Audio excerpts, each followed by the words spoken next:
It started screaming like a domestic violence victim. What's up, guys? I'm Matt Dameron. Welcome back. Today we're doing story time because I was on the Dope as Usual podcast and I told a story about hunting a beaver. It started screaming. It sounded like a girl screaming. It was like, well, a lot of people had a lot of questions, so I decided to do story time. I'm like a freshman in high school, 16. It's a Saturday. My buddy Tim gives me a call. And he's like, hey, man, I want to come over and ride my four-wheeler. I lived on a lot of land at the time. I was a guest. Bring your four-wheeler over. So I hop on the four-wheeler. I'm riding. I come back. He hops on the four-wheeler. He's riding. Vice versa. It goes on and on and on. Well, the time that I wasn't on the four-wheeler, I started getting a little bored. And it had waders on, big old long rubber boots. There's a lot of land behind my parents' house at the time, a swamp. And the reason why there was a swamp there is because it was infested in beavers. And these beavers were massive. These beavers were like 30, 35 pounds. And they would like sneak up on you. Like you'd be back there fishing and they would sneak up. Like you would be fishing on the boat and you would look and see a head, like a massive head on the right side of your boat or the left side of your boat. And it would just like, boom, like cannonball right by your boat and scare the hell out of you. So I heard my dad say one day, I want a beaver pelt, not knowing he's kidding around. And first of all, a beaver pelt? What are we doing, trading for goods with Native Americans? But I'm 16 years old. I don't know anything. So I was like, you know what? Dad wants a beaver pelt. I'm going to give him a beaver pelt. So I walk out into the swamp. And I find the dam that crosses the stream that blocks up everything. I start tearing it apart. And I think, first of all, I think this is illegal. Not supposed to do that. I'm admitting to crimes right now. So I tear this beaver, I get a good stream going through because when beavers hear water, they go to repair the dam.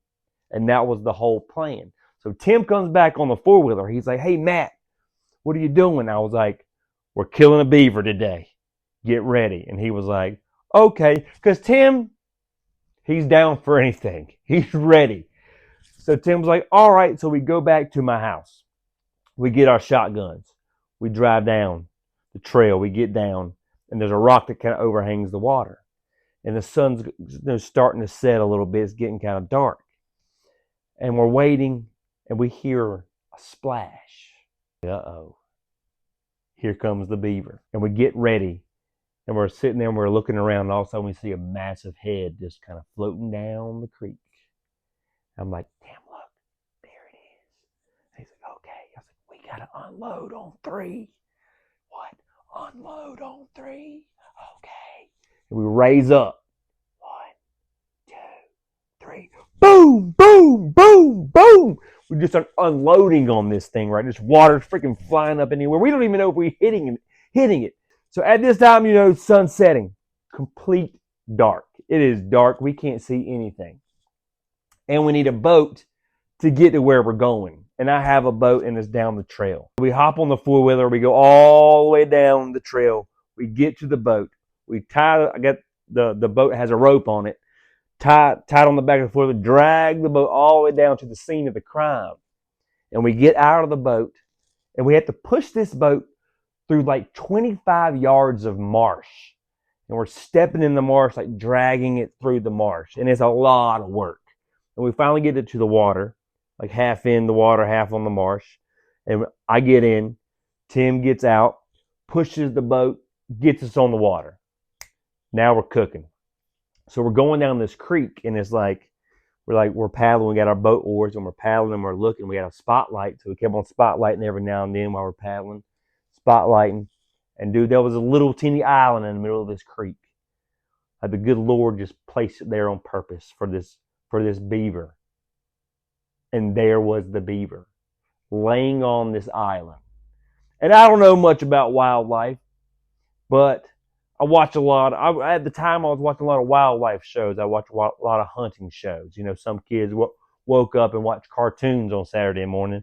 I woke up and watched hunting shows for some reason. So we get to the island. We get enough speed where the boat kind of like right up there. And Tim was in the front. And so I was like, Tim, get out and poke it with the boat oar. So he gets out, takes the boat oar, and pokes this thing just to make sure it's dead. Newsflash, not dead. Not dead at all. This thing rose up and was like that. And the island, I swear to you, was probably like 3 by 3. Very, not a lot of room on this island. So I'm on the back of the boat sitting in the chair. I'm like, hit it, Tim, hit it. You gotta hit it. And dude, he played baseball. We grew up playing baseball. And dude, this guy took the boat oar, swung it like freaking, this Mark McGwire in the steroids era, Sammy Sosa steroids era. Freaking nailed this thing right in the face. It started screaming like a domestic violence victim. It was going wild. You would have thought someone was getting murdered in the woods, which someone was getting murdered in the woods, but it was the beaver. And he's continually hitting this thing, and every time it's going, it's screaming, it's going crazy. And at the time, I had a black lab named Cassie. We called her Bone Crusher, mainly because of this reason. So Cassie goes swimming down the creek, hops on the island with Tim. So it's Tim, me in the back of the boat, Beaver, a lot going on. So the dog gets on the island, grabs hold of the beaver, and starts shaking the hell out of this thing. And it's screaming the entire time. Tim's just sitting there going, ah! He's screaming. I'm screaming. The beaver's screaming. The whole thing. So Cassie ends up completing the job, killing the beaver, right? So when it's dead and the dog has dropped it out of his mouth, Tim goes to pick this thing up, picks it up by the neck, pulls it up. Not a beaver. Not a beaver at all. It was I think they're called nutria or nutra rats or whatever. They're these massive rats with these long, nasty, slimy tails. And I was like, you know what? I can't not come home with nothing. So I was like, I'm taking this thing home just to show Dad. I grab it. I put it on the side of the boat, like right here to my right. We get in the boat. We paddle back to where the four-wheeler is, and we start walking through the marsh. And at this time, I was like, we get probably 5 to 10 yards through this marsh, this deep mud, just dragging this boat. And I was like, we're not doing this. This thing has a rope on it. I'm going to throw the rope to the bank. Tim, you go get the four-wheeler, drive the four-wheeler back. You tie it to the back of the four-wheeler, and we'll just drag the boat from the land to the marsh all the way through. Instead of getting out of the boat and going with Tim, I was like, I'll just stay in the boat. I'll ride in it. It will be fun. This is a bass tracker boat, right? The chairs pop right on in. So we got 2 popped in chairs. Tim's up there. Me and the muskrat or nutrient or whatever you want to call it is right here on my right. I'm sitting waiting.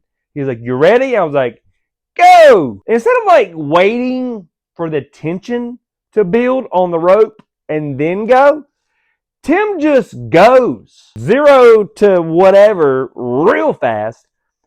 Freaking rope pops. I'm sitting there. The chair pops out of the boat. My feet go up in the air. I lay down like this. Dude, muskrat face is right here, or nutrient rat face right here in my face. I mean, literally this close, blood coming out of it and everything. And I'm like, ah! Just screaming. He thinks I'm just having a good old time. I'm not having a good old time. He looks back. My feet are just like dangling in the air. It was wild. Lo and behold, my mom's been calling us all day. So worried, terrified. So she's out in the backyard, and she hears commotion.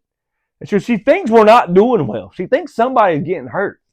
And so my buddy Tim, he's driving the four-wheeler. I'm on the back. Yes, We're nuts the butt on this thing. No homo.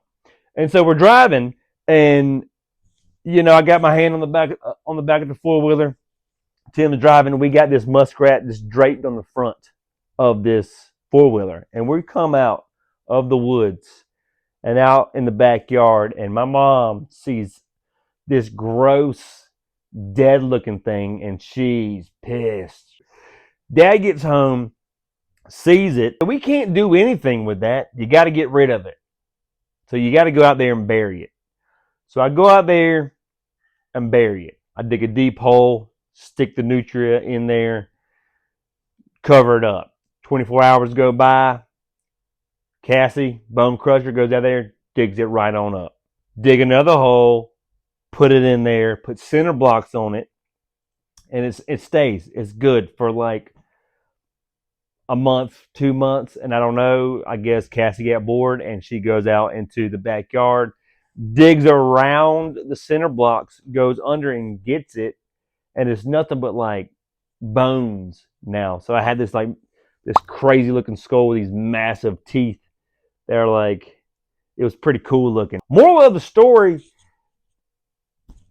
don't shoot things that you don't know what they are. It was not a beaver. Not so ever. It was a good time. I hope this answered a lot of questions you guys had, because I was getting a lot of questions about this story. I told a Cliff Notes version of it on the Dope as Usual podcast, but that's it. That's fun. I hope you enjoyed that. I enjoyed telling it. Guys, like and subscribe this YouTube. Share it with a friend. Follow me on Instagram at Matt Dameron Comedy, Matt D Comedy on TikTok. And guys, hey, be blessed. Have a great day.